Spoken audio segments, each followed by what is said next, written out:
आज अचानक सस्ता हो गया सोना। भारत ही नहीं, दुनिया भर में सोने के भाव गिरे हैं। नमस्कार दोस्तों, आप सभी का एक बार फिर से स्वागत है आपके अपने भरोसेमंद चैनल पर, जहां हम आपको रोजाना सोने और चांदी से जुड़ी सबसे सटीक, सबसे भरोसेमंद और सबसे महत्वपूर्ण जानकारी देते हैं, ताकि आप सही समय पर सही फैसला ले सकें और अपने मेहनत की कमाई को सुरक्षित निवेश में लगा सकें।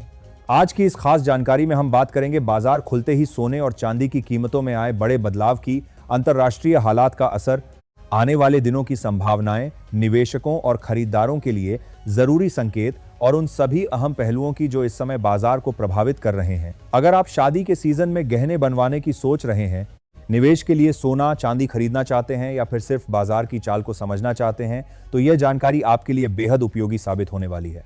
दोस्तों, पिछले कुछ दिनों से अंतर्राष्ट्रीय बाजार में लगातार तनाव बना हुआ है। अलग अलग देशों के बीच राजनीतिक और आर्थिक खींचतान, युद्ध जैसे हालात, व्यापारिक प्रतिबंध, टैरिफ की धमकियां और वैश्विक अस्थिरता ने निवेशकों को एक बार फिर सुरक्षित निवेश की ओर मोड़ दिया है।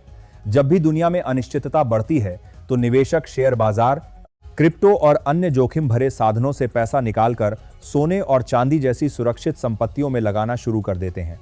यही वजह है कि हाल के दिनों में हमें सोने और चांदी की कीमतों में तेज उतार चढ़ाव देखने को मिल रहा है। कभी अचानक आधार के साथ ना देखे गिरावट, तो कभी जोरदार तेजी, और इसी वजह से आम खरीदार और निवेशक दोनों ही असमंजस में हैं कि सही समय कौन सा है। अगर हम आज के भारतीय सर्राफा बाजार की बात करें, तो चांदी के भाव में बाजार खुलते ही बड़ा बदलाव देखने को मिला है। आज 1 ग्राम चांदी का भाव लगभग 260 के आसपास दर्ज किया गया है। 8 ग्राम चांदी करीब 280 के आसपास, 10 ग्राम चांदी लगभग 2600, 100 ग्राम चांदी करीब 26.0 और 1 किलो चांदी लगभग 2.60 के आसपास चल रही है। बाजार खुलते ही चांदी में लगभग 5.0 प्रति किलो की तेजी देखने को मिली है, जो यह संकेत देती है कि निवेशकों की दिलचस्पी एक बार फिर से चांदी की ओर बढ़ रही है। चांदी को अक्सर गरीब आदमी का सोना भी कहा जाता है, क्योंकि इसमें कम पूंजी से निवेश किया जा सकता है और लंबे समय में यह भी अच्छा रिटर्न दे सकती है। अब अगर हम सोने की बात करें, तो यहां भी आज बाजार खुलते ही तेजी देखने को मिली है। अंतर्राष्ट्रीय बाजार में सोना एक बार फिर से 5.0 के स्तर के आसपास या उससे ऊपर पहुंचता नजर आ रहा है। इसका सीधा असर भारतीय बाजार पर भी पड़ा है। आज 18 कैरेट, 22 कैरेट और 24 कैरेट सोने के भाव में बढ़ोतरी दर्ज की गई है। 18 कैरेट सोने का भाव लगभग 7,700 प्रति ग्राम के आसपास, 8 ग्राम करीब 61,600, 10 ग्राम लगभग 77.0 और 100 ग्राम करीब 770 के आसपास देखने को मिल रहा है। 22 कैरेट सोने की बात करें तो 1 ग्राम का भाव लगभग 14,500, 8 ग्राम करीब 1,16,0, 10 ग्राम लगभग 1,45,0 और 100 ग्राम करीब 14,50 के आसपास चल रहा है। वहीं 24 कैरेट सोने का भाव लगभग 15,800 प्रति ग्राम, 8 ग्राम करीब 1,26,400, 10 ग्राम लगभग 1,58,0 और 100 ग्राम करीब 15,80 के आसपास दर्ज किया गया है। दोस्तों, आज बाजार खुलते ही सोने में लगभग 3.0 प्रति 10 ग्राम की तेजी देखने को मिली है।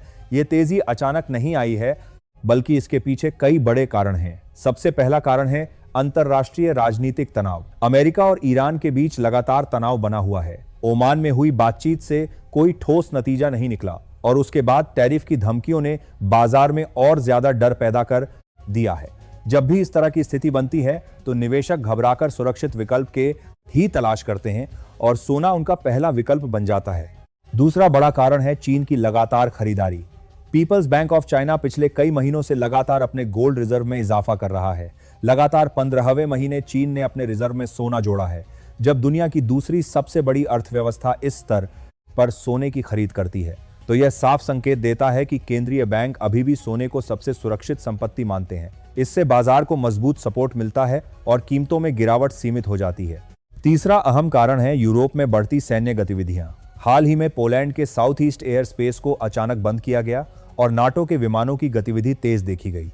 यह सब रूस यूक्रेन तनाव से जुड़ा माना जा रहा है।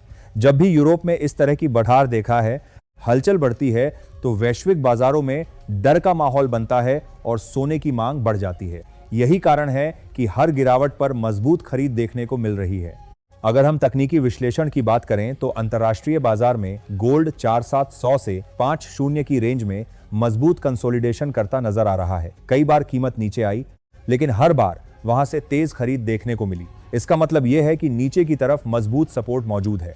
जब तक सोना 4-6-150 से नीचे मजबूती से नहीं टूटता तब तक बड़ी गिरावट की संभावना कम ही नजर आती है। वहीं ऊपर की तरफ अगर 4-8-100 के ऊपर मजबूती बनी रहती है तो आने वाले समय में 5-200 तक का मूव भी संभव है। भारतीय बाजार में भी यही स्थिति देखने को मिल रही है।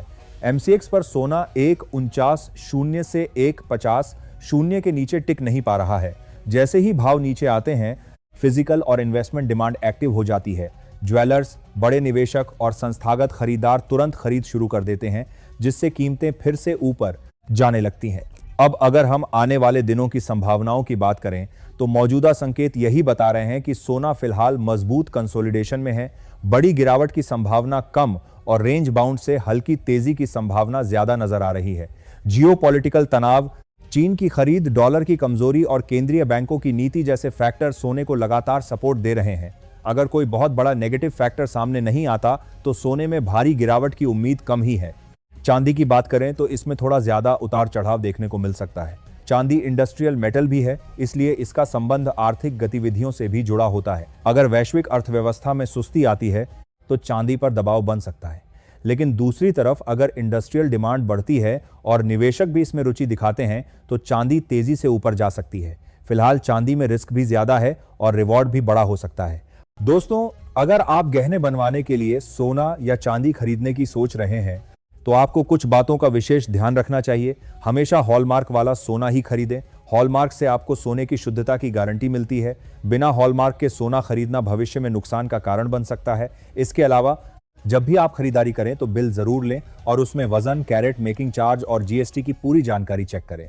यह भी ध्यान रखें कि इस वीडियो में बताए गए भाव होलसेल या बेस प्राइस होते हैं। जब आप बाजार से गहने खरीदते हैं तो उस पर लगभग 3% जीएसटी और मेकिंग चार्ज अलग से देना पड़ता है। मेकिंग चार्ज ज्वेलर के अनुसार अलग अलग हो सकता है, इसलिए खरीदारी से पहले इसकी पूरी जानकारी जरूर लें। निवेशकों के लिए भी यह समय बेहद महत्वपूर्ण है। अगर आप लंबे समय के लिए निवेश के रहना चाहते हैं तो हर बड़ी गिरावट आपके लिए एक अच्छा मौका हो सकती है। एक साथ बड़ी रकम लगाने के बजाय धीरे धीरे किस्तों में निवेश करना ज्यादा सुरक्षित तरीका होता है।